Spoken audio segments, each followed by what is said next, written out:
En el mundo del ajedrez, los grandes atacantes son como estrellas de rock. Pero, ¿y si el más creativo de todos, el más espectacular, fuera un hombre que la mayoría ni siquiera conoce? Hoy vamos a descubrir al verdadero artista del ataque del siglo XX. A ver, la pregunta es simple. Si tuviéramos que nombrar al jugador de ataque más creativo del siglo pasado, ¿quién se nos viene a la mente? Y claro, casi todos pensaríamos en los mismos gigantes, ¿no? Los sospechosos de siempre. Alekhine, Tal, Kasparov, todos ellos leyendas indiscutibles. No hay debate ahí. Pero ¿qué pasaría si les dijera que el mismísimo campeón del mundo, el gran Mikhail Botvinnik, dijo una vez sobre un jugador mucho menos conocido: nadie ve las combinaciones como Rashid Nesmetinov? Uf, un elogio así de alguien como Botvinnik es algo muy, pero muy serio. Y con esa frase tan potente, nos metemos de lleno en la vida de una auténtica anomalía del ajedrez, un artista, un enigma que surgió de los orígenes más humildes que se puedan imaginar. Es que la vida de Nesmetinov empezó de la forma más dura posible. Nació en 1912, en la pobreza absoluta. Para cuando tenía 4 años, sus padres ya habían fallecido y terminó en un orfanato. Creció en medio del caos de la Revolución Rusa y las hambrunas terribles que vinieron después. Este inicio, tan brutal, forjó un carácter luchador que lo definiría para siempre. Y claro, una vida así de combativa dio forma a un estilo de juego, bueno, un estilo que solo se puede describir de una manera: el estilista bárbaro. La filosofía de Nesmetinov era en el fondo muy simple. No hay marcha atrás. Su juego era ataque, ataque y más ataque. No le tenía miedo al caos. Al contrario, se sentía como pez en el agua. Para él, el arte que creaba en el tablero era mucho más importante que ganar o perder. Y aquí está la clave de su genialidad. Miren el contraste. Mientras que la mayoría de los jugadores buscan la victoria más simple y segura, evitando las complicaciones, Nesmetinov era todo lo contrario. Le encantaba el drama, la aventura. Como bien lo describen, flotaba feliz sobre el caos, dispuesto a sacrificar una victoria segura solo por la oportunidad de crear algo bello. Y esta cita de verdad lo clava. Describe perfecto lo que pasaba cuando el tablero estaba en calma. Su juego se sentía raro, fuera de lugar, como un gorila alfa en smoking. Él necesitaba la acción, el conflicto, el combate. Lo normal es que los jugadores, con la edad, se vuelvan más cautelosos. Bueno, Nesmetinov no. Su estilo fue, literalmente, bárbaro desde la cuna del ajedrez hasta la tumba. Para él, había una regla de oro. No importa qué tan mal estés de piezas, la partida no está perdida mientras tengas la iniciativa. Y esto nos lleva al corazón de su ajedrez. Nesmetinov no jugaba solo para ganar, jugaba para crear belleza, para encontrar lo que podríamos llamar milagros geométricos en el tablero.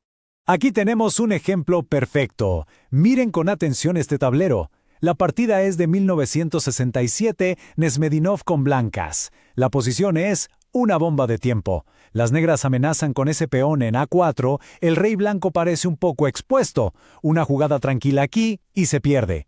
Entonces, ¿cómo se puede ganar? Tómense un segundo, pónganse en su lugar, busquen ese milagro. Mientras lo piensan, recuerden su mentalidad. A él no le iban las soluciones obvias, las jugadas fáciles, no. Él buscaba esas líneas que parecen imposibles, las que el resto de nosotros descartaríamos por ser demasiado arriesgadas. ¿La tienen? Pues aquí está, caballo por D5. ¡Qué barbaridad de jugada! Un sacrificio espectacular. Fíjense cómo este movimiento destruye el peón que defiende la casilla E6 y abre unas líneas de ataque mortales contra el rey negro. Esto no es solo un sacrificio, es una demolición calculada. Se necesita una visión y un coraje fuera de serie para encontrar algo así.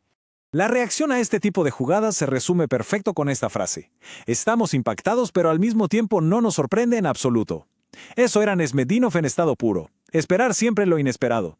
Pero su genio no existió en un vacío. De hecho, fue la inspiración directa, la musa de uno de los campeones mundiales más queridos y famosos de la historia. Así es, el espíritu de Nesmetinov, ese espíritu de pirata, vivió en las partidas de Mikhail Tal. Tal, el famoso mago de Riga, fue en muchos sentidos una versión más poderosa, más pulida de su mentor. Y esto no es una opinión, es un hecho. En 1960, cuando Tal se preparaba para la batalla de su vida contra el superlógico Mikhail Botvinnik, ¿a quién eligió como su entrenador? A Nesmetinov. Tal adoptó ese estilo paradójico de Nesh, arriesgándolo todo, y con esa estrategia destromó al campeón. Así que, este es el punto clave. Todos celebramos al mago de Riga, pero muy pocos saben que detrás de ese mago había otro genio, un mentor que cultivó y alimentó esa magia. La historia a menudo se olvida de la inspiración detrás del campeón. Lo que nos lleva a la pregunta final, y a una de las grandes injusticias en la historia del ajedrez. ¿Por qué un jugador de este calibre nunca recibió oficialmente el título más importante de todos? La pregunta es directa.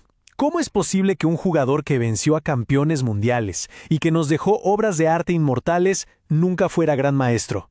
Y la respuesta, por desgracia, no tiene que ver con su ajedrez, sino con la política de la Guerra Fría.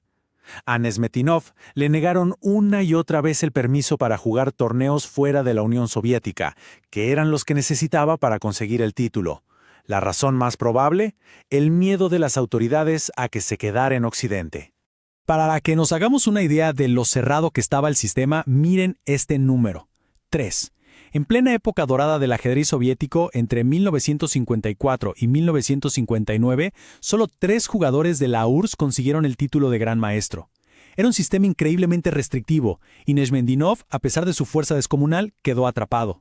Y por eso cerramos con una pregunta que queda en el aire. Si tomamos en cuenta su fuerza de juego, su enorme influencia y la injusticia política que le robó el título en vida, ¿no debería la FIDE otorgarle póstumamente a Rashid Neshmedinov el título de Gran Maestro que, sin duda alguna, se ganó sobre el tablero? Es algo en lo que vale la pena pensar.